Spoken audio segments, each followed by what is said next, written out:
Spider silk is an amazing material.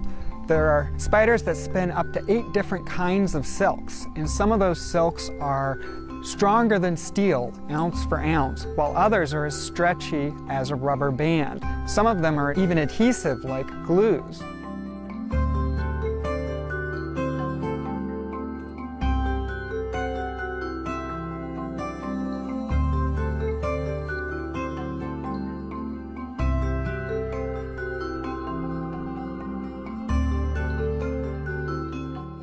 Out in the field, I can actually collect silk threads directly from spider webs. But in the laboratory, I like to collect the silk straight from the source, from the spider's own spinnerets. This is a multi-step process. First, we catch a spider and put it to sleep with a little carbon dioxide gas so that we can gently strap it onto a petri dish using Scotch tape. This holds the spider immobile so we can move it to a microscope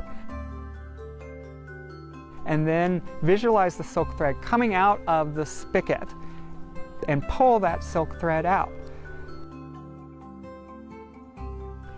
Even though spider silk is amazingly strong and tough, it's still really hard to work with in the laboratory because it's also incredibly thin. A typical silk thread is about 50 times thinner than a human hair. This makes it very delicate to work with and also very difficult to get much of the material.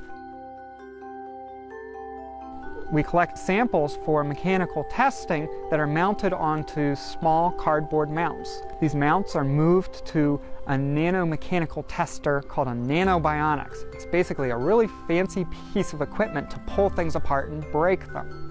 The silk is mounted onto the machine and then pulled apart at a particular speed to see just how strong and stretchy the material really is. When you talk about spider silk being used by humans, the first thing everyone thinks about is bulletproof vests. But it's unlikely to ever happen. Yes, the silk is tough enough to be woven into a shirt to stop a bullet, but it does so by also being very stretchy. This means it would stop the bullet after the shirt already stretched through a body.